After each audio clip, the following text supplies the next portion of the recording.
kesalahan terjemahan maupun penulisan.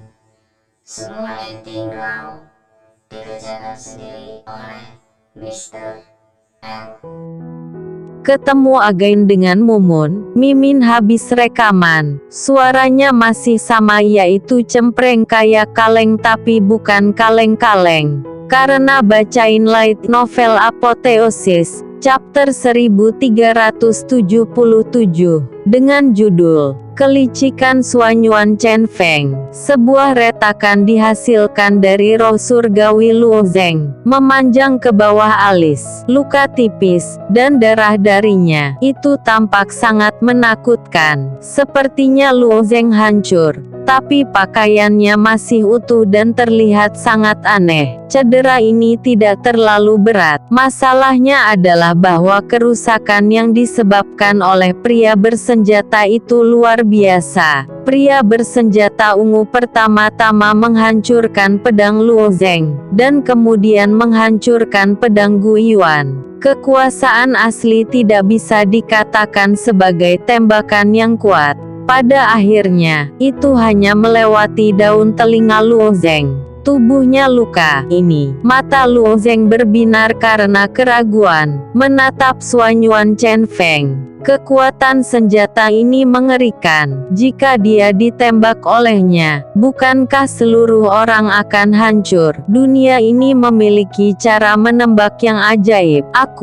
Tidak ada kesalahan, bahkan cahaya tenang dari Kudeng. Wajah juga menunjukkan desahan nyata. Dia akhirnya mengerti mengapa dia melihat adegan yang membuatnya putus asa. Dia tidak bisa lepas dari tembakan, dan dia tidak bisa menghentikan tembakan. Setelah 3 napas, pemandangan di masa depan adalah dagingnya hancur berkeping-keping. Apakah senjata Suanyuan Chen Feng ini gitu kuat? Ini benar-benar konyol. Sepertinya berisi beberapa hal yang sangat aneh. Itu terlalu dibesar-besarkan. Tembakan itu baru saja terjadi di sepanjang pipi Luo Zeng. Sebenarnya, biarkan dia menghancurkan seluruh orang. Apa tembakannya? Nama putra pertama Suanyuan Chen Feng memang sangat besar, tapi semua orang hanya tahu namanya. Banyak prajurit di Yuzhong tidak pernah melihat ajaran dewa, dan keterampilannya bahkan lebih tidak dikenal. Semua orang hanya tahu bahwa orang ini sangat kuat,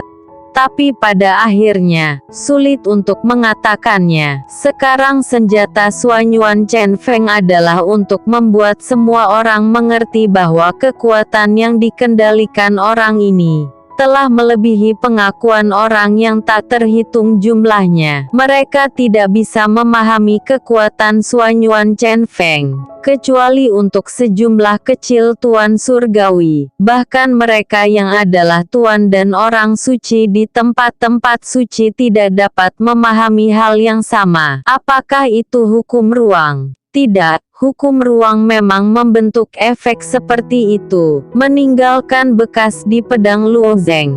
Tapi celahnya hitam, karena ruang yang terfragmentasi akan mengungkapkan dunia bayangan di belakang. Medan perang fantasi. Seharusnya ini tidak ada. Banyak orang wawasan berspekulasi, menganalisis. Di keluarga Suanyuan, semua orang di kelas atas dan bawah mengenakan jubah, berdiri diam-diam di alun-alun, menonton gambar diam-diam. Para dewa tidak melihat keempat suku, dan mereka melihat keluarga Suanyuan.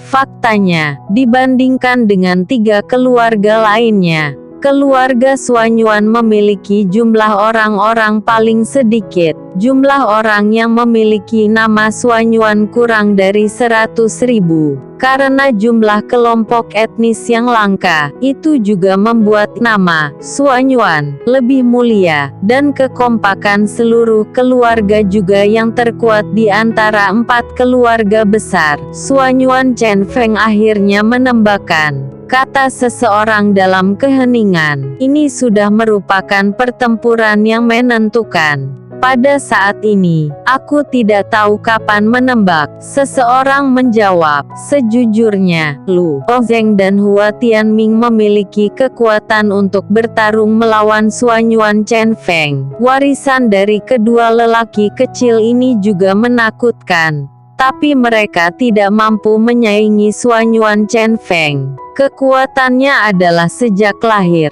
Keputusan itu benar-benar tidak dapat diubah. Beberapa dari kalian telah mengkhawatirkannya sebelumnya. Suara lain datang dari suara itu, yang agak sulit diatur. Dalam keluarga Suanyuan dia yang terbaik. Orang seperti ini sangat langka. Mereka percaya diri pada Suanyuan Chen Feng. Dan kepercayaan diri ini berasal dari kemampuan Suanyuan Chen Feng. Di papan catur, mulut Suanyuan Chen Feng tersenyum. Dia sangat puas dengan efek senjata ini. Suanyuan Chen Feng tidak ingin membunuh Luo Zeng. Biasanya, angin pagi Suanyuan bukan orang yang haus darah yang kejam. Terlepas dari kesepian, biasanya adil, dan orang-orang seperti Luo Zeng tidak dapat mempengaruhi suasana hatinya. Tapi saat ini saya melihat mata Luo Zeng, dan hati Suanyuan dipenuhi dengan perasaan yang sangat tidak nyaman. Tembakan pertama menyebabkan celah ini, yang telah membuatnya sangat puas. Di bawah todongan senjata merah, dia menghasilkan sedikit warna ungu, dan dia memaksa Luo Zeng, lalu tersenyum. Bagaimana perasaanmu? Luo Zeng langsung melihat Suanyuan Chen Feng. Perasaan aneh itu semakin intens. Amplitudo getaran senjatanya. Posisi di mana Suanyuan Chen Feng berdiri, posisi kakinya, semuanya terlihat normal, tapi itu agak tidak normal. Semuanya memiliki kekuatan. Setelah itu memberikan perasaan yang sangat aneh. Suanyuan Chen Feng saat ini memberi Luo Zeng perasaan ini. Dia tidak menjawab kata-kata Suanyuan Chen Feng. Untuk mengalahkan orang ini, aku harus mencari tahu sumber perasaan ini. Berdiri di sini. Setelah semua, hanya duduk dan menunggu. Kali ini Luo Zeng yang memimpin untuk meluncurkan serangan. Sosok Luo Zeng melintas pergi dan tidak bergegas menuju Suanyuan Chen Feng. Senjata orang ini gitu mengerikan, setara dengan mengirim kematian. Jadi Luo Zeng posisinya sekarang seperti kudeng, mulai mengelilingi Suanyuan Chen Feng. Senjata merah mengamati sasaran. Meskipun senjata Suanyuan Chen Feng dapat membelokkan pada tingkat tertentu, tampaknya senjata itu tidak memiliki kemampuan untuk melacak dan mengikuti. Ini adalah cara terbaik untuk bertarung melawan senjata. Kudeng tidak bisa memikirkan ini. Tapi Luo Zeng bisa memikirkan. Bagaimanapun, ini dapat memaksimalkan menghindari serangan. Adapun wajah Suanyuan Chen Feng, ada seringai. Tepat setelah kudeng berputar selama 10 putaran, ia langsung mengakui kekalahan. Mungkinkah kamu juga berencana mengakui kekalahan? Hanya menodongkan senjata perlahan di tempatnya. Bagian depan selalu menghadap Luo Zeng. Luo Zeng berjalan di papan catur dan berputar perlahan di sekitar Suanyuan Chen Feng.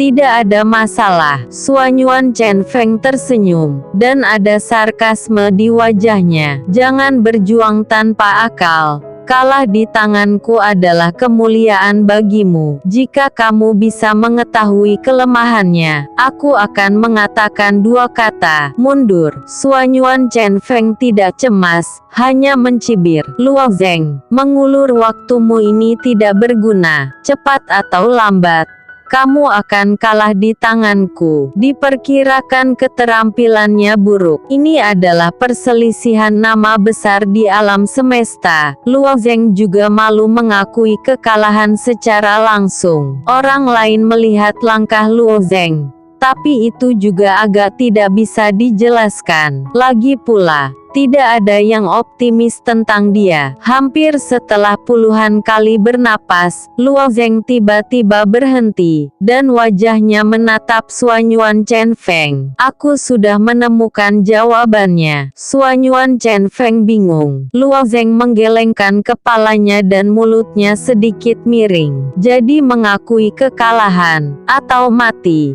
Tanya Suanyuan Chen Feng. Luo Zheng terus menggelengkan kepalanya, sambil mengungkapkan senyum cerah, menunjuk ke langit, dan menunjuk ke tanah, menunjukkan noda di matanya. Suanyuan Chen Feng tiba-tiba mendongak, itu untuk melihat puing-puing hukum misterius yang berputar di udara, samar-samar mengungkapkan kekuatan besar surga. Itu adalah tanda dari badai yang terbentuk setelah komunikasi dari surga. Badai petir, sungguh. Aku akan. Suanyuan Chen Feng yang menanggapi itu menghela nafas dan ingin pergi pertama kali. Tapi sudah terlambat. Cincin-cincin jalan tiba-tiba muncul pada saat ini. Ada sekitar 10 cincin di dalam lingkaran, dan lapisan-lapisan itu berlapis bersama, yang merupakan cara Suanyuan Chen Feng terikat. Boom. Hari itu, jika ada banyak ular perak di petir, itu sedang terburu-buru turun saat ini. Kekuatan petir sangat besar, sulit untuk mengatur tanpa menyadarinya. Metode ini cocok untuk membuat jebakan. Apa yang terjadi? Sebenarnya Kudeng melihat setelah 3 napas. Dia menolak untuk mengambil gambar. Berikutnya jadi dia memilih untuk langsung menyerah. Luo Zheng tidak memiliki mata bintang-bintang. Siapapun yang menang dan kalah di bidang ini masih belum pasti. Melewatinya, itu adalah gas kacau yang diam-diam disembunyikan ke papan tulis. Ke-11 petir pembunuh, yang setara dengan 11 petir kekuatan berat, dan cukup bagi orang ini untuk mati.